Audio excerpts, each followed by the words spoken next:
Well, President Joe Biden recently called white supremacy the most dangerous terrorist threat from the inside out. Now we're learning how menacing some hate groups really are. For more than 20 years, a Mesa police officer went undercover to learn about hate, and what he found may surprise you. Our Javier Soto sat down with Matt Browning to find out what Arizona residents should know about hate groups and what to look out for. For almost 3 decades, Matt Browning made it his mission to learn about hate, specifically white supremacy. How'd you first get involved? A skinhead tried to kill me. We fought over the gun. After that, I thought, you know what, if somebody wants to kill me as a police officer, then I should really understand who these people are. The then Mesa police officer went undercover. So tell me how you actually got involved, because when you look at systems of gangs, it's not an easy, hey, I'd like to sign up. To get in, I met with three white power guys. They were members of the National Alliance, and we met at a Denny's in Tempe.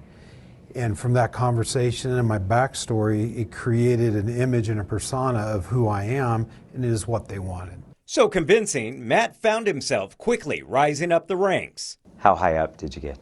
I was asked to be the president of the East Valley chapter, and my boss at the time said, I don't think so. We're not having a cop be the president of a hate group. I didn't need to become a president or a vice president. I just needed to do my thing. What the father of 5 learned was hate and hate groups might be closer to home than you realize, sometimes at your dinner table. I'm going to dinner at my mom's house, and my little sister brought her boyfriend, and he has 88 tattooed right here on his arm, and that was crazy.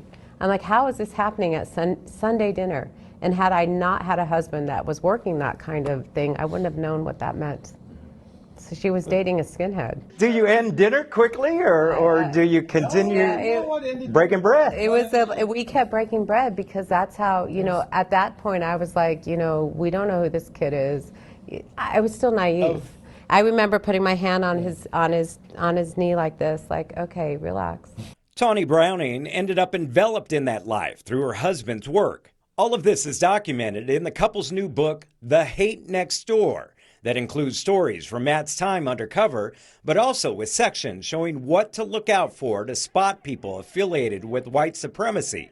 And you might be surprised. There's a line in there, and it says that these hate groups have infiltrated every part of American society.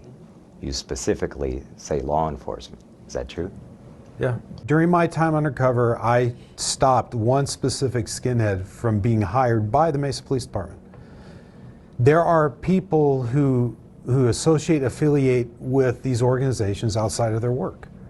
But there's also lawyers, and there's also doctors, and there's also TV personalities, and there's all kinds of people. There's elected sheriffs that have been in Arizona who are part of the Constitutionalist Party. The Brownings now run the Supremacist Intelligence Network, a global law enforcement organization that tracks hate groups across the globe, hoping their work might open some eyes and possibly lead to less hate. Hate, bigotry, racism, any word you want to put on it, has been injected into every part of our society.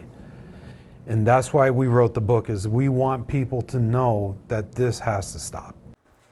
It's fascinating. That was our Javier Soto reporting for us. And if you want to learn more, The Hate Next Door is available for you to purchase and read at Amazon Books.